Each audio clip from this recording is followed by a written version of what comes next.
한반도의 중심부 푸르른 산들이 병풍처럼 둘러싸고 있는 문경 지역에는 수많은 전설이 내려오고 있다. 그 중에서도 돌배나무 정령에 대한 이야기는 여러 세대를 거치며 전해져 온 가장 신비롭고 매혹적인 이야기이다. 옛날 지금의 문경 지역에는 작은 마을이 있었다. 이 마을 주변에는 신비로운 돌배나무 숲이 있었다. 이 돌배나무들은 멀리서 보면 마치 하얀 꽃들이 만발한 것처럼 보였고 그 속에는 인간의 눈에 보이지 않는 정령들이 살고 있었다.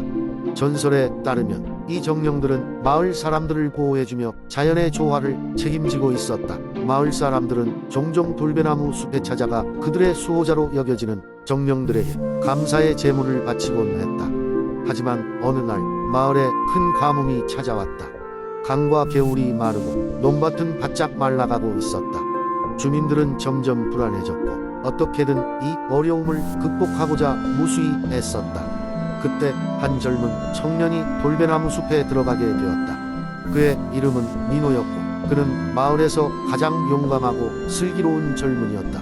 민호는 돌배나무 숲 깊숙이 들어가 제단 앞에 서서 정령들에게 간절히 기도했다. 우리 마을은 지금 큰 어려움에 처해 있습니다. 제발 저희를 도와주세요. 민호의 절박한 목소리에 숲이 잠시 고요해졌고 이내 바람과 함께 속삭이는 목소리가 들려왔다. 용감한 젊은이여, 너의 간절함을 느낄 수 있구나. 내가 너희에게 힘을 주겠다. 다음 순간 돌배나무 한 그루가 빛을 발하며 거대한 형체로 변해갔다.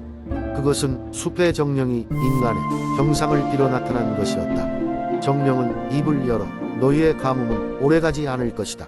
하지만 자연을 무시하고 탐욕을 부린다면 또다시 어려움이 찾아올 것이다. 그러니 자연과의 조화를 잊지 말아라 라고 말했다. 그 이후로 돌배나무 숲의 정령은 마을 사람들에게 자신들의 존재를 알렸고 마을은 이내 다시 비옥한 대지를 되찾았다. 문경의 주민들은 정령과 자연에 대한 경외심을 갖고 억겁의 세월이 지나도록 이 이야기를 전해왔다. 그리고 지금까지도 문경 지역에 방문하면 사람들이 여전히 돌배나무 숲에 제물을 바치는 것을 종종 볼 수 있다. 그들은 자연의 위대함과 조화의 중요한 의미를 기억하기 위해 그리고 훗날의 어려움 속에서도 함께 극복하고자 하는 염원을 담아 숲을 찾는다. 이렇게 돌배나무 정령과 문경의 수호자들에 대한 이야기는 오늘날까지 전해져 내려오며 문경의 풍부한 자연과 역사적 자긍심을 새롭게 조명하고 있다. 두 번째 이야기. 옛날 옛적 조용하고 평화로운 경상북도의 의성 지역에는 밤이면 밤마다 신비한 이야기가 펼쳐지곤 했습니다. 이곳 사람들은 밤하늘에 반짝이는 별들이 모두 고대의 용들이라고 믿었습니다. 그 용들은 해가 저물고 어둠이 깔리면 하늘을 가로지르며 빛을 발했습니다. 그 마을 한가운데에는 별빛 연못이라 불리는 작은 연못이 있었습니다. 이 연못은 누구도 쉽게 접근할 수 없는 깊은 숲속에 숨어 있었습니다. 이 연못의 물은 별의 빛을 받아 서로 다른 색으로 빛났습니다. 마을 사람들은 이 별빛 연못의 물이 그들을 행복하게 해주는 마법의 물이라 여겼습니다. 그러던 어느 날 의성의 젊은 장수인 준호는 이 별빛 연못이 가진 힘을 직접 확인하고 싶어졌습니다. 그는 용감하고 호기심이 많은 젊은이였고 어릴 적부터 할머니로부터 전해 들은 별과 용에 얽힌 전설에 매료되었습니다. 그래서 어느 날 밝은 밤 준호는 별빛 연못을 찾아 떠났습니다. 숲은 어두웠지만 별들이 길을 비춰주었고 그는 결국 신비로운 연못에 도착할 수 있었습니다.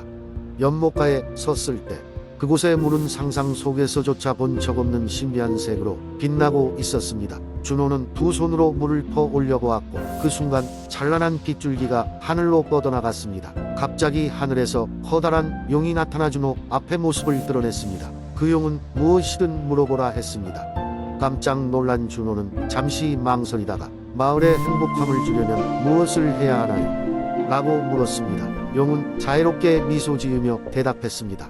진정한 행복은 마음속에서 오는 법이지. 서로 사랑하고 아끼며 더불어 나아갈 때 너희 마을은 계속 행복할 것이란다. 그리고 용은 다시 하늘로 날아올랐습니다. 그날 밤 이후로 준호는 마을 사람들에게 별빛 연못의 물보다도 서로를 아끼고 이해하는 것이 더 중요한 가치라는 것을 전했습니다. 그리고 그때부터 의성의 밤하늘은 더더욱 빛나게 되었고 사람들은 서로 이해하고 사랑하며 오랜 세월 동안 행복하게 잘 살게 되었습니다. 그렇게 의성의 밤하늘을 수놓은 하늘의 별들은 저 멀리에서 여전히 이야기해주고 있습니다. 화려한 빛의 축제가 펼쳐질 때마다 의성의 사람들은 서로의 소중함을 기억하며 함께 웃음을 나누곤 했습니다. 세 번째 이야기. 옛날 옛적 경상남도의 아름다운 해안 도시 통영에는 바다와 함께하는 삶이 일상이었던 시절이 있었습니다.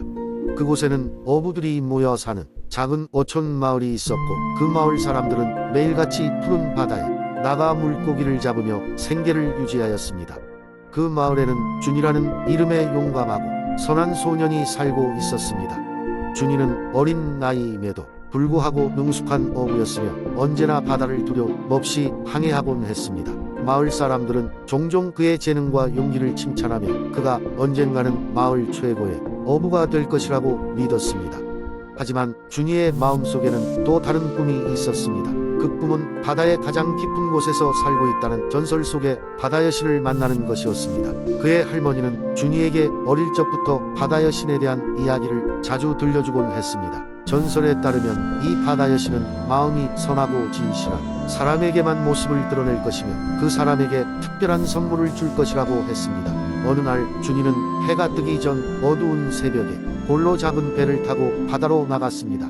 그는 마음속 깊이 숨겨온 꿈을 이루고자 바다 여신을 만나기 위해 아주 먼 곳까지 항해하기로 결심한 것입니다. 짙은 안개가 깔린 바다 위에서 길을 잃은 듯한 순간 준이는 자신이 이전에 본 적이 없는 빛나는 섬을 발견하게 되었습니다. 그 섬은 전설 속 바다 여신이 사는 곳임에 틀림없다고 직감한 준이는 서둘러 그 섬으로 노를 저었습니다. 섬에 다다르자 준이는 눈부시게 아름다운 여신을 만날 수 있었습니다. 그녀는 바다의 모든 색을 품고 있었고 그녀의 미소 속에는 온화한 바다의 속삭임이 담겨 있었습니다. 준이는 비틀거리며 여신에게 다가갔고 여신은 준이의 용기와 순수함을 칭찬하며 그에게 소원을 하나 들어주겠다고 했습니다. 그 순간 준이는 망설임 없이 마을 사람들을 위한 풍어를 기원했습니다. 그의 간절한 마음에 감동한 여신은 준이의 소원을 들어주었고 그날 이후로 준이의 마을은 언제나 물고기가 풍성하여 마을 사람들은 풍족한 삶을 살게 되었습니다. 준이는 바다 여신과의 만남을 누구에게도 말하지 않았지만 그의 눈빛 속에는 바다의 신비로운 이야기를 품고 있었습니다. 그로부터 많은 소년 어부들은 준이를 본바 다성실하고 진실한 마음으로 바다로 나아갔고 그들은 언제나 안전히 돌아왔습니다. 바다 여신과의 만남은 준이와 마을 사람들에게 하나의 전설로 남아 오늘날까지 통영의 바다엔 여신의 이야기가 함께 흐르고 있습니다. 네 번째 이야기. 오랜 옛날 한국의 영주 지역에는 너른 숲이 자리 잡고 있었습니다. 이 숲은 특별한 힘을 지닌 것으로 유명했습니다. 숲 속에는 100년 아니 1000년을 살아온 나무들이 있었고 그 나무들은 저마다의 이야기를 간직하고 있다고 전해집니다. 한 마을에서는 매년 첫 번째 보름달이 뜨는 날이면 숲의 중심부에 있는 지혜의 폭포를 찾아 나서는 전통이 있었습니다. 마을 사람들은 폭포에 도달하면 조용히 물에 손을 적시고는 각자의 소원을 빌었습니다. 그리고 그 소원은 이내 숲을 가득 메운 신비로운 안개 속에 흩어져 갔습니다. 영주의 한 소년 민준이는 일찍이 이 전통에 깊이 매료되어 있었습니다. 그의 할아버지는 아주 어릴 적부터 민준에게 이 숲과 폭포에 관한 이야기를 들려주곤 했습니다. 그 이야기에는 항상 숲의 정령들이 등장했습니다. 숲의 정령들은 인정 넘치고 현명하여 때로는 길 잃은 길손을 도와주고 때로는 마을의 위기에 맞서 숲의 지혜로 상황을 타개하곤 했습니다. 그리고 숲 깊숙이 들어가면 숲의 정령 중에서도 가장 강력한 힘을 지닌 옹기 정령이 있다는 소문이 돌았습니다. 옹기 정령은 사람의 선한 마음까지도 들여다보는 능력을 지녔다고 하여 오직 진심 어린 마음으로 다가가는 이들만이 그를 만날 수 있다고 했습니다. 어느 해 겨울 영주 지역에는 큰 위기가 닥쳤습니다. 마을에 기근이 찾아와 사람들은 먹을 양식이 부족해졌습니다. 마을의 장로들은 안타까운 마음에 지혜의 폭포를 찾아가 도움을 구하고자 했으나 폭설로 인해 길이 막혔습니다.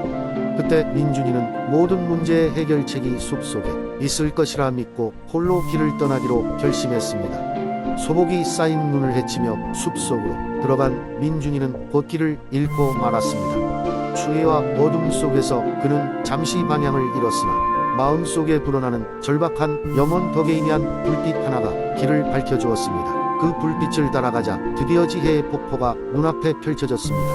민준이는 폭포 앞에서 두 손을 모아 간절히 소원을 빌었습니다. 우리 마을 사람들을 위해 어찌해야 할까요? 바로 그때 투명한 문 안에서 기이한 형상이 나타났습니다. 바로 옹기정령이었습니다. 민준이의 진심을 읽은 옹기정령은 그에게 한 줌의 씨앗을 주면서 말했습니다. 이 씨앗을 마을 가장 중심에 심으려무나. 그리하면 이듬해 봄에 풍요의 나무가 자라나 마을에 넘치는 결실을 안겨줄 것이네. 민준이는 정령의 말씀을 믿고 안전히 마을로 돌아왔습니다. 그리고 그 씨앗을 마을 중심에 심었습니다. 이듬해 봄, 놀랍게도 나무는 급속히 자라났고 그 나무는 숱한 열매를 맺어 마을 사람들의 굶주림을 해결해 주었습니다. 그 후로도 영주의 사람들은 자연의 힘과 마법을 믿고 존중하게 되었으며 민준이의 이야기와 신비한 영주 숲의 전설은 세대를 거쳐 계속 전해졌습니다. 이야기는 곧 수많은 사람들에게 자연을 아끼고 돌보는 법을 깨닫게 해주었습니다.